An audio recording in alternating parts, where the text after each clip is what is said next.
first Aaron's Lucky Dog Free Pass Award winner. And Jeremy's one of those guys who had a spin here in practice today, but got his car qualified into the field, and is currently showing himself running right now in the 23rd position for Clements.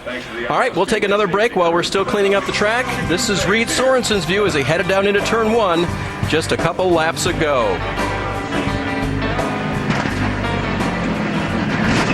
Ouch.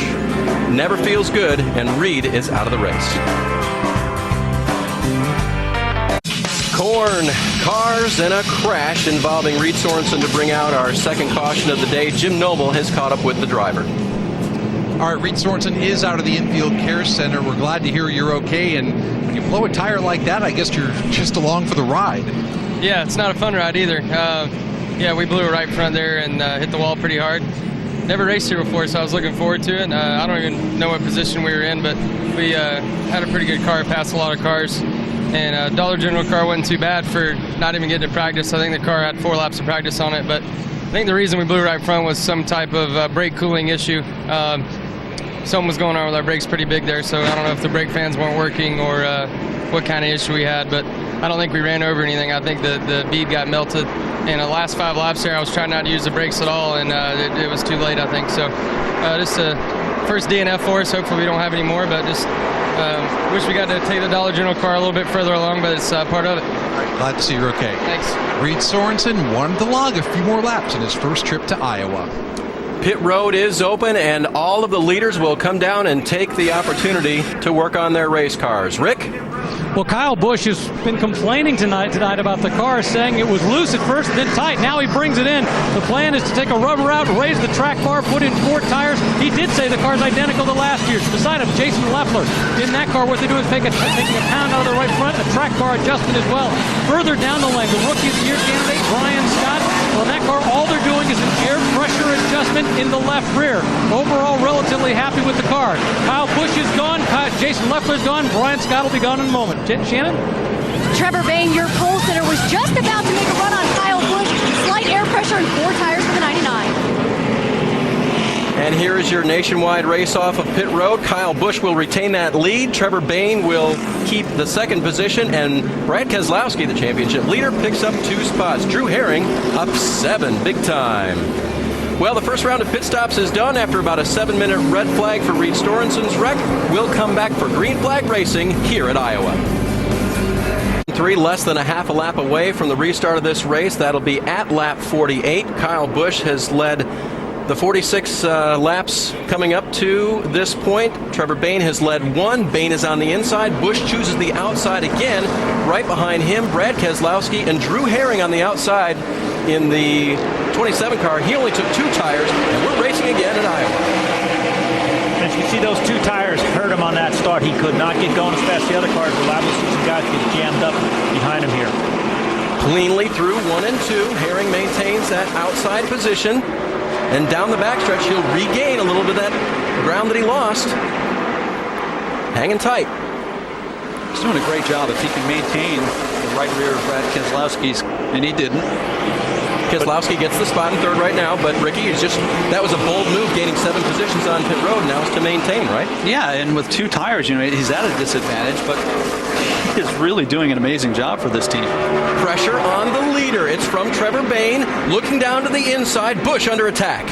Yeah, so Trevor has something now that he didn't have at the start of the race, because he didn't have the authority to do that at the very early part of the race. They made a good adjustment for him. And yet Kyle Busch's team attempted to make his car better too, but Bain's looked better on this restart side by side through 1 and 2. Kyle's strength was the short run. He started to fade as they got into lap 30, 35, or 40. Doesn't look as strong. Maybe starting with a little lower air pressure. Little wiggle off of wiggle there. He might have been getting tight, and they might have freed him up just a little bit too much there. But hey, if anybody can drive a loose car around there, that guy sitting behind the wheel of the 18 there, Ken. And he just did. Now back in turns 1 and 2. Again, Bain looking down to the inside. I think you're right, Ray. Typically if you're loose, you'll drive in straight. And Kyle's favoring a higher line than what he had before the caution came out. We've talked about how well this track races. The banking doesn't just shoot up. It's progressively higher banked as you move up. And it provides great racing. Looking back further, that's Menard in the yellow 98. the inside in the 60 car. Menard holding down the 9th position. Carl challenging. And both those guys really driving for the same team. Both those guys came from the Pocono Speedway, made the 1,000-mile-plus trek to get here. But more importantly, Ricky, under that red flag, they probably got to talk a lot more than they normally would. Yeah, typically you have seconds to communicate to your crew chief what you need for changes. So for the drivers who are really struggling, the red flag was a big opportunity. It allowed them minutes to describe in detail what they needed from their cars. A big advantage for these guys that weren't running so well. Carl looked good coming off the corner, but Menard had that momentum. Now Carl's going to complete the pass and take over that 9th position. It's a good, clean pass, good, hard racing among teammates as we work lap 54 here at Iowa. See a great group of young guys right there. Not only Justin Algott, Mike Lynette, but Matt DiBenedetto in the Joe Gibbs Racing number 20 right there, side by side with Brendan Gaughan. That is a great battle as well. DiBenedetto trying to come off of 2 bad weeks. A wreck at Gateway and an engine problem at ORP, trying to make something of his 5th start for Joe Gibbs Racing this year. Boy, this is getting really, really busy. And on the low line is Brendan Gaughan in the 62. What's up with that? Brendan's usually all over the high line, but right now he's working that low side. Give him time, Dave. Give him time. Yeah, I don't have high expectations for him on the bottom side. I get it. High expectations. Very nice. DiBenedetto in that 20 car. Gaughan in the 62. The 12 is Allgaier. Justin Allgaier, remember last year he had the fastest time, but he was further down in owner's points and ran a great race last year. Came from the back twice with the damaged race car, so he's got high expectations for himself tonight. I'll be honest, guys, I haven't seen anybody yet that looks really comfortable. You know, that can just power down to the bottom of the racetrack and make a pass in a set of corners. How about the 70 car of Shelby Howard? Is he not comfortable? He is up 23 positions from the start of this race. He had to go to the back at the start for unapproved adjustments after qualifying, and he's working his way forward. Well, the reason he had to make those unapproved adjustments, he spun on his second lap, and I believe they had to do a little bit of work on the air dam and things like that. So he's really doing a great job, this young man. Look at Howard. Power move around the outside of Gaughan.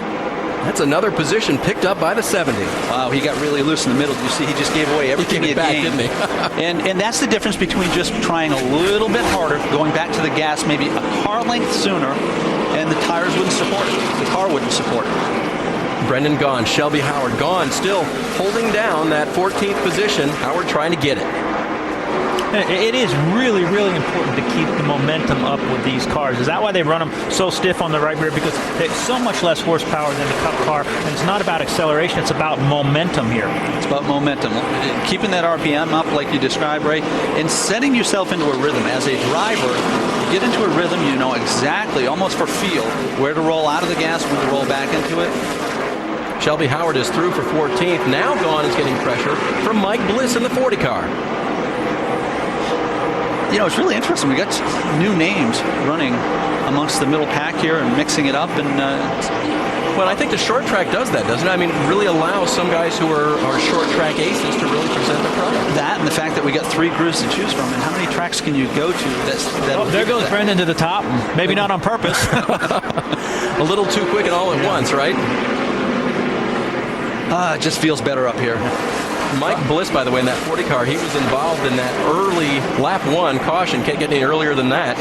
He's made his way back. Sometimes you choose to migrate to a different group. And other times when you see a car close in on you, you do it sort of by default. You say, I got to. We want to let you know, back up front, nothing has changed. Kyle Busch is still the leader. Trevor Bayne still has not been able to track him down. That margin about 4 car lengths now between them. So we show you these great battles in the middle of the pack. And here is the leaders coming off of turn number 2.